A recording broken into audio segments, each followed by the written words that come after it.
അടുത്തത് types of risk ആണ് പറയുന്നത് കേട്ടോ. Foreign exchange markets are very sensitive and volatile as they are influenced by all and sundry developments in economic, political, social and financial factors among the countries.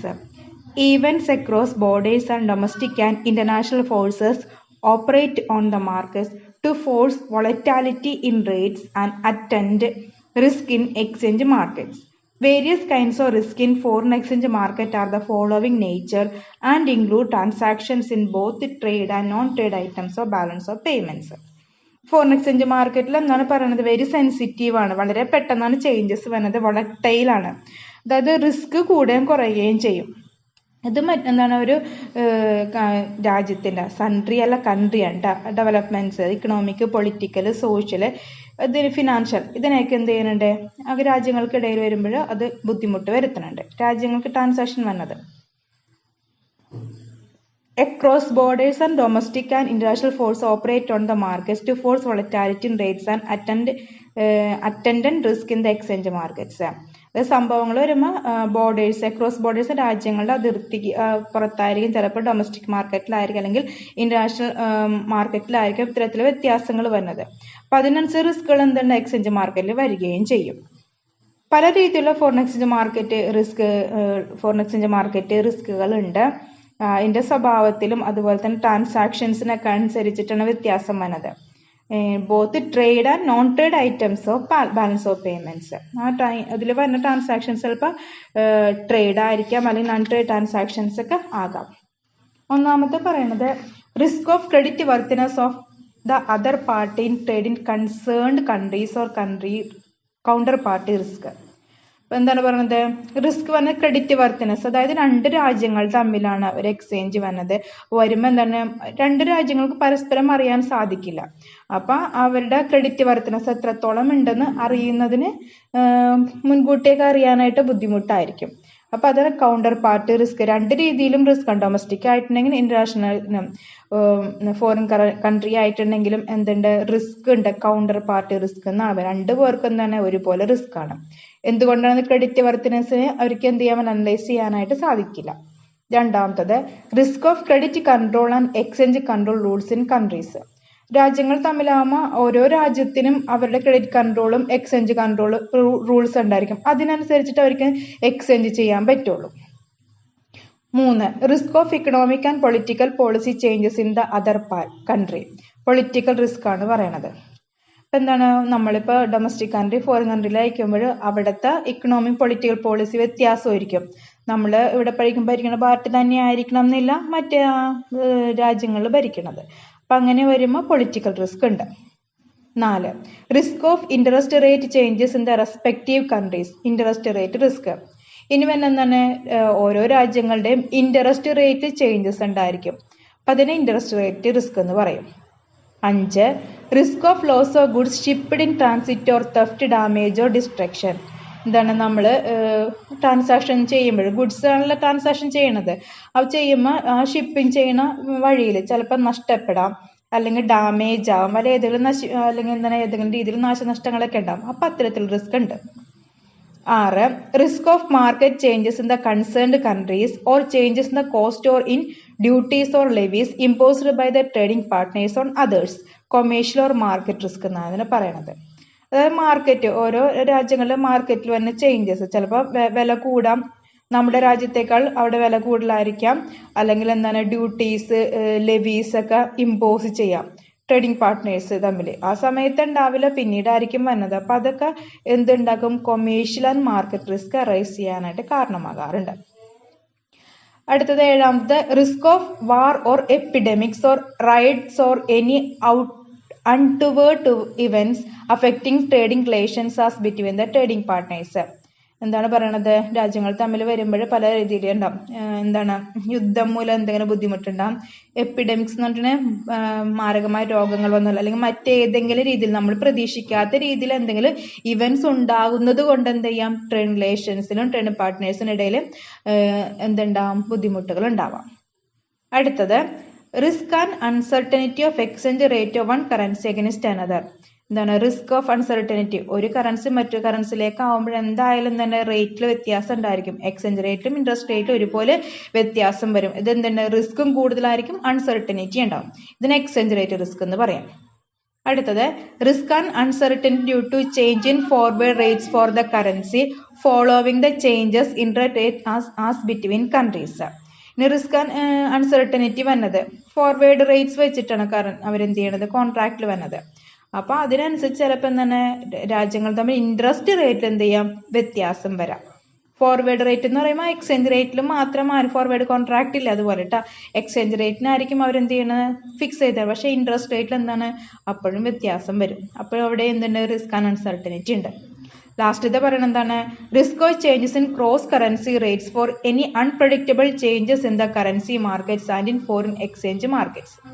എന്താണ് cross currency റേറ്റിൽ ഉണ്ടാവുന്ന വ്യത്യാസങ്ങൾ കേട്ടോ, അതും risk ഉണ്ടാവുന്നത്. ക്രോസ് കറൻസി എന്ന് പറഞ്ഞിട്ടുണ്ടെങ്കിൽ ഡോളറിലായിരിക്കില്ല അവർ convert ചെയ്യണത്. ഇപ്പൊ ഉദാഹരണം പറഞ്ഞാൽ ജപ്പാൻ ഇത് എന്താണ് യെന്നിലേക്ക് മാറ്റണം. ജപ്പാൻ യെന്നില്ലേ, എന്ന് പറഞ്ഞ കറൻസിയിലേക്ക് അത് കൺവേർട്ട് ചെയ്യണതായിരിക്കും. അപ്പൊ എന്തിലേക്കായിരിക്കില്ല, ഡോളറിലേക്കായിരിക്കില്ല. അപ്പൊ അങ്ങനെ ക്രോസ് കറൻസി മാച്ചിങ് വരുമ്പോൾ പല എന്താണ് നമ്മൾ പ്രതീക്ഷിക്കാത്ത രീതിയിൽ ചേഞ്ചസ് വരുമ്പോൾ അത് കറൻസി മാർക്കറ്റിന് ഫോറിൻ എക്സ്ചേഞ്ച് മാർക്കറ്റ്സിൽ എന്താണ് റിസ്ക് കൂടുതൽ ഉളവാക്കും. ഡോളറിനാണ് ഒട്ടുമിക്ക പേരും എന്ത് ചെയ്യണത്, ട്രാൻസാക്ഷൻ ചെയ്യണത്. ചിലപ്പോൾ ആ സമയത്ത് ഡോളർ ആയിരിക്കില്ല ഉണ്ടാവുന്നത്, എന്തായിരിക്കും എന്നോ അല്ലെങ്കിൽ റൂബിൾ അങ്ങനെയുള്ള എന്തെങ്കിലും കറൻസികളൊക്കെ ആയിരിക്കാം വരണത് കേട്ടോ. അപ്പൊ ഇത്രയുമാണ് അതിന്റെ റിസ്ക് ആയിട്ട് പറയുന്നത്. എക്സ്ചേഞ്ച് റേറ്റ് റിസ്കുകൾ, ടൈപ്സ് ഓഫ് റിസ്ക് ആയിട്ട് പറയുന്നത്. ഇനി അടുത്ത് പറഞ്ഞ ഫോറിൻ എക്സ്ചേഞ്ച് എക്സ്പോഷർ എന്താണെന്നാണ് പറയുന്നത്. അപ്പൊ എക്സ്പോഷർ നേരത്തെ പറഞ്ഞതാണ് എത്രത്തോളം റിസ്ക് അതിൽ വരുന്നുണ്ട് എന്നുള്ളതാണ്.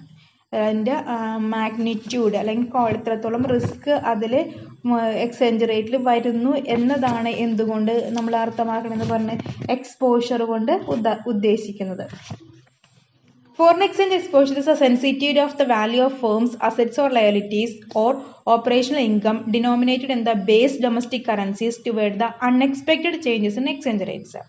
Foreign exchange exposure എന്ന് പറഞ്ഞാൽ ഒരു sensitivity of the value of firms ആണ്. ഫേമിന്റെ വാല്യൂവിൽ ഉണ്ടാകുന്ന വ്യത്യാസങ്ങൾ. സെൻസിറ്റീവ് എന്ന് പറഞ്ഞിട്ടുണ്ടെങ്കിൽ മോശമായ രീതിയിൽ ബാധിക്കുന്നത്. അത് അസറ്റ് ആയിരിക്കാം, ലയബിലിറ്റീസിനായിരിക്കാം, അല്ലെങ്കിൽ operation ഇൻകത്തിനായിരിക്കാം.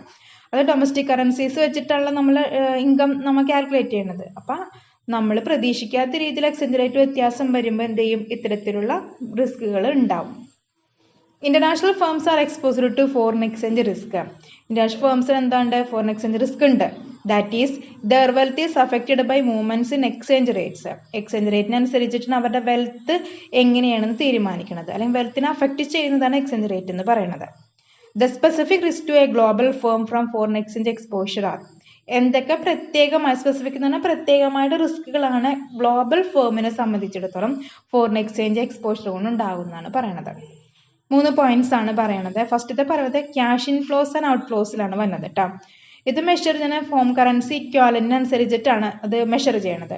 Associate with foreign operations can be adversely affected.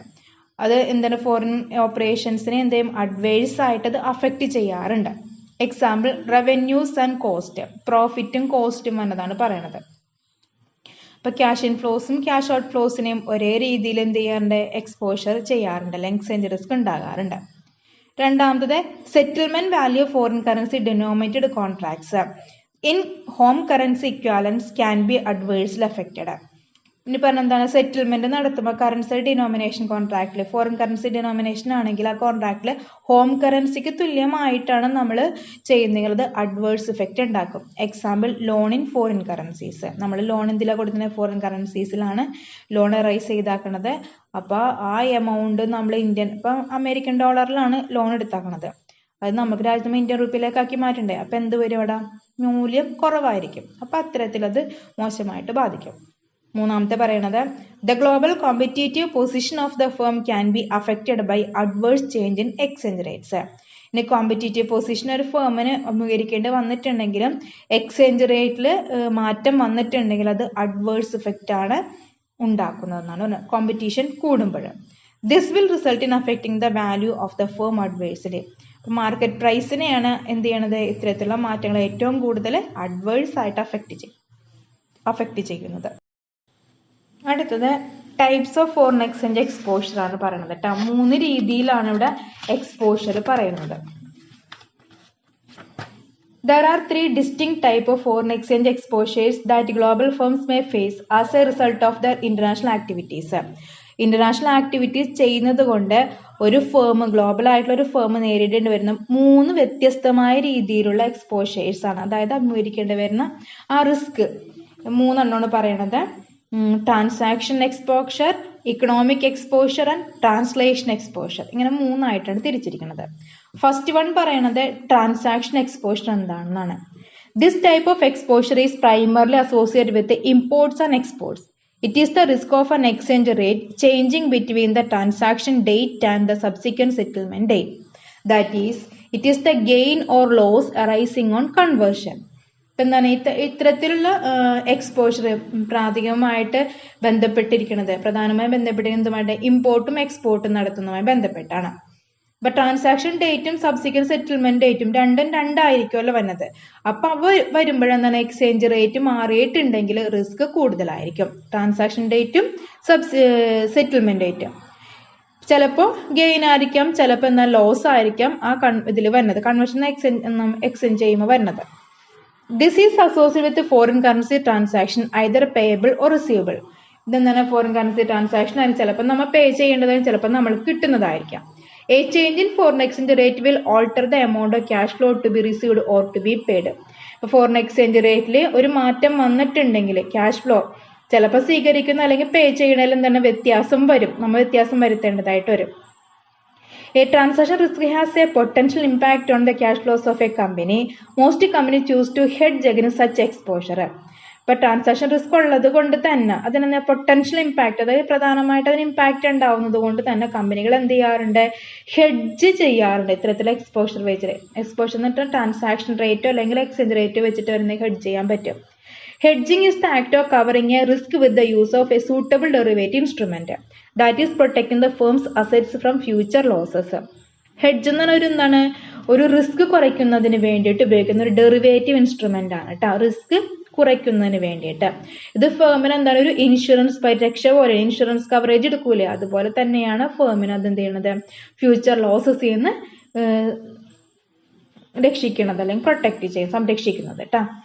ഇപ്പൊ എക്സ്ചേഞ്ച് റേറ്റ് ട്രാൻസാക്ഷൻ എക്സ്പോഷറിലാണ് അവൻ എക്സ്പോർട്ട് ഇമ്പോർട്ടിലൊക്കെ ആണെന്ന് പറഞ്ഞില്ലേ. അതായത് 2 രാജ്യങ്ങൾ തമ്മിൽ അവര് എഗ്രിമെന്റ് പറയുമ്പോൾ ട്രാൻസാക്ഷൻ ഗുഡ്സ് കൈമാറുന്ന അന്നായിരിക്കും സെറ്റിൽമെന്റ് പറഞ്ഞത്. ക്യാഷ് കുറച്ച് കൊടുത്ത് ബാക്കി പിന്നീടായിരിക്കും സെറ്റിൽ ചെയ്യുന്നത്. അപ്പൊ 2 ഡേറ്റിൽ വരുമ്പോഴെന്താണ് ട്രാൻസാക്ഷൻ ഡേറ്റിൽ വെച്ച എമൗണ്ടിനേക്കാളും വ്യത്യാസം എന്തിൽ വന്നിട്ടുണ്ടാവും, സെറ്റിൽമെന്റ് ഡേറ്റിൽ വരും.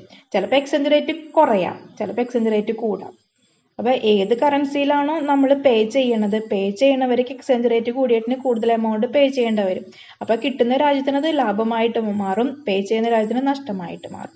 അപ്പൊ അത്തരത്തിലുള്ള റിസ്ക് കുറയ്ക്കുന്നതിന് വേണ്ടി പ്രധാനമായിട്ട് ഹെഡ്ജിങ് ഇൻസ്ട്രുമെന്റ്സുകൾ ഉപയോഗിക്കുന്നത് കേട്ടോ, ഡെറിവേറ്റീവ് ഇൻസ്ട്രുമെന്റ് ആണിത്.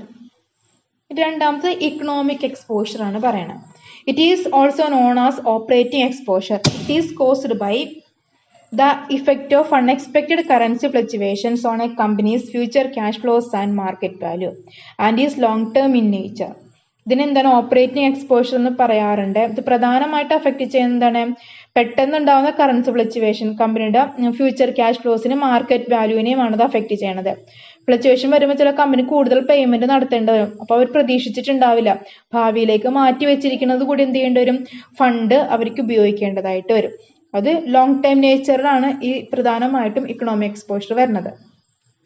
The economic risk can be viewed as the consequence of long-term exchange rate fluctuations on a firm's predicted cash flows, and as the cash flows linked to the risk are not certain to materialize, the risk is hard to identify.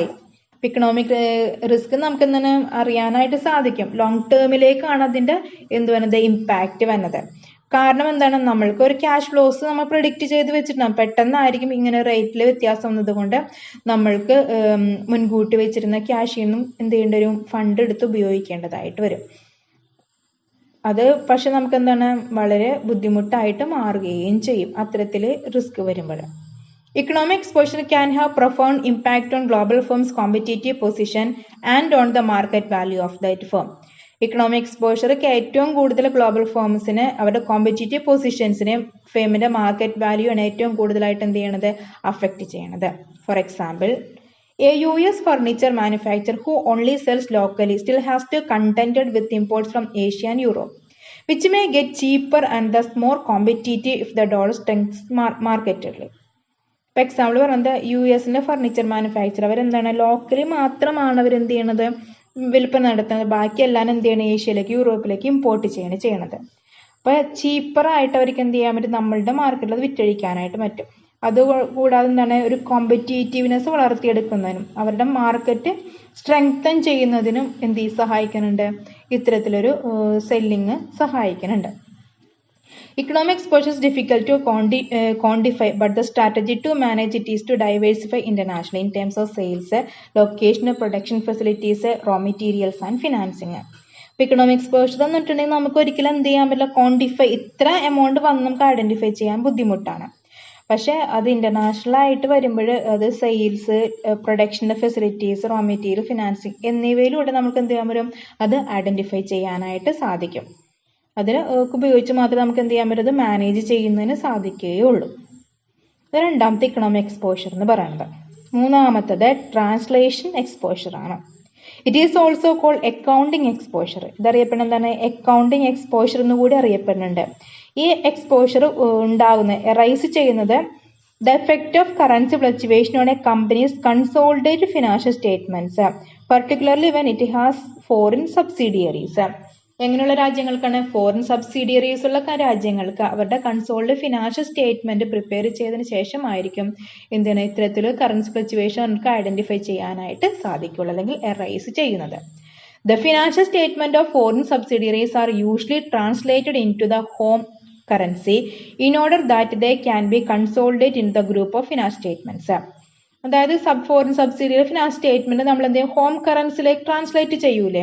അപ്പം translate ചെയ്തതിന് ശേഷമാണ് നമ്മൾ എന്ത് group ചെയ്യും, എന്ത് ചെയ്യും, domestic company എവിടെ, domestic market എവിടെയാണോ ആ ഹെഡ് ഓഫീസിൽ വന്നിട്ട് എല്ലാ ബാലൻസ് ഷീറ്റും കമ്പൈൻ ചെയ്യും.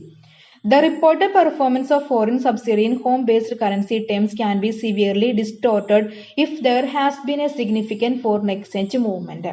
അപ്പം അങ്ങനെ കമ്പൈൻ ചെയ്യുമ്പോൾ ഹോം കറൻസി ബേസിലേക്ക് കൺവേർട്ട് ചെയ്യുമ്പോൾ ചിലപ്പോൾ എന്താണ് ഒരുപാട് എന്തുണ്ടാവും, വ്യത്യാസം ഉണ്ടാവും. ഫോറിൻ കറൻസിയുടെ വാല്യൂ നമ്മുടെ ഡൊമസ്റ്റിക് കറൻസിയുടെ വാല്യൂവും തമ്മിൽ ഒരുപാട് വ്യത്യാസം വരുന്നത് എന്തുകൊണ്ടാണ്, ഇത് ഫോറിൻ എക്സ്ചേഞ്ച് മാർക്കറ്റിൽ ചേഞ്ച് അല്ലെങ്കിൽ എക്സ്ചേഞ്ചിൽ വ്യത്യാസം വന്നതുകൊണ്ടാണ് വളരെയധികം മൂല്യം കുറവായിട്ട് വന്നത്. Thus, translation exposure is explained as the profit or loss of foreign exchange caused in the process of translating foreign currency finance statement of foreign subsidiaries of the MNC into its domestic currency, which it uses in its final reports. It is the effect of exchange rates on the parent company's consolidated balance sheet. അപ്പം ഇങ്ങനെ translation exposure നമുക്ക് explain ചെയ്യണമെന്നുണ്ടെങ്കിൽ foreign എക്സ്ചേഞ്ചുമായി ബന്ധപ്പെട്ട പ്രോഫിറ്റോ ലോസോ നോക്കണം. ആ process നോക്കിയാൽ മാത്രമാണ് financial സ്റ്റേറ്റ്മെന്റിൽ foreign കറൻസിയുടെ എങ്ങനെ ട്രാൻസ്ലേഷൻ വന്നിരിക്കുന്നത്. ട്രാൻസ്ലേഷൻ എന്ന് പറഞ്ഞിട്ടുണ്ടെങ്കിൽ ഫോറിൻ കറൻസിനെ ഡൊമസ്റ്റിക് കറൻസി ആയിട്ട് ആ വാല്യൂലേക്ക് മാറ്റണത്. MNC നമ്മുടെ foreign subsidiaries MNC domestic currency മാറ്റുമ്പോൾ അത് ഫൈനൽ റിപ്പോർട്ട് നോക്കിയാൽ മാത്രം നമുക്ക് അറിയാനായിട്ട് സാധിക്കും. It is the effect of exchange rates on parent companies consoled balance sheet. ഇത് പാരന്റ് കമ്പനിയുടെ കൺസോൾഡ് ബാലൻസ് ഷീറ്റിൽ മാത്രമാണ് ഇത്തരത്തിലുള്ള എഫക്റ്റ് നമ്മൾക്ക് എന്ത് ചെയ്യാൻ പറ്റുള്ളൂ, ഐഡന്റിഫൈ ചെയ്യാനായിട്ട് സാധിക്കുള്ളൂ. കാരണം എന്താണ്, ഗ്രൂപ്പ് ചെയ്യുമ്പോഴാണ് അവിടെ ബാക്കിയുള്ള കമ്പനിയേക്കാൾ ചിലപ്പോൾ ലാഭം കൂടുതലായിരിക്കും, ചിലപ്പോൾ ലാഭം കുറവായിരിക്കും. അപ്പം അങ്ങനെയുള്ള വ്യത്യാസം വരുമ്പോഴായിരിക്കും നോക്കുന്നത്. In the case of translation exposure, the MNCs try to equalize the amount of exposed foreign currency assets and liabilities. But translation exposure വരുമ്പോൾ MNCs എന്ത് ചെയ്യും, അവരുടെ foreign currency assets and liabilities ആ എമൗണ്ട് തമ്മിൽ എക്സ്പോസ് ചെയ്ത വ്യത്യാസം എന്താണ് അത് ഈക്വലൈസ് ചെയ്യാനായിട്ട് നോക്കും. By doing so, the company will be able to offset any gain or loss. അപ്പം അങ്ങനെ കമ്പനി ചെയ്യുമ്പോൾ എന്ത് ചെയ്യണം, ചിലപ്പോൾ നഷ്ടവും ചിലപ്പോൾ ലാഭമായിരിക്കും വന്നത് ആ എക്സ്ചേഞ്ച് റേറ്റിൽ വ്യത്യാസം വന്നതുകൊണ്ട്. This method of covering the risk is known as balance sheet hedging. അപ്പൊ ഈ റിസ്ക് കവർ ചെയ്യുന്നതിന് വേണ്ടിയിട്ട് ഉപയോഗിക്കുന്ന ആ മെത്തേഡിന് എന്തുവാ ബാലൻസ് ഷീറ്റ് ഹെഡ്ജിങ് എന്നാണ് പറയണത്. ഹെഡ്ജിങ് നേരത്തെ പറഞ്ഞത് നമ്മൾ റിസ്ക് കവർ ചെയ്യുന്നതിന് വേണ്ടി ഒരു ഇൻഷുറൻസ് പരിരക്ഷ പോലെയാണ് എന്ത് ചെയ്യണത് ഡെറിവേറ്റീവ് ഇൻസ്ട്രുമെന്റ്സ്. ഇതിനെ സൂട്ടബിൾ ആയിട്ട് ഡെറിവേറ്റീവ് ഇൻസ്ട്രുമെന്റ് എന്താണെന്ന് നോക്കും, അതായിരിക്കും അവർ എന്ത് ഹെഡ്ജ് ചെയ്യാനായിട്ട് ഉപയോഗിക്കുന്നത്.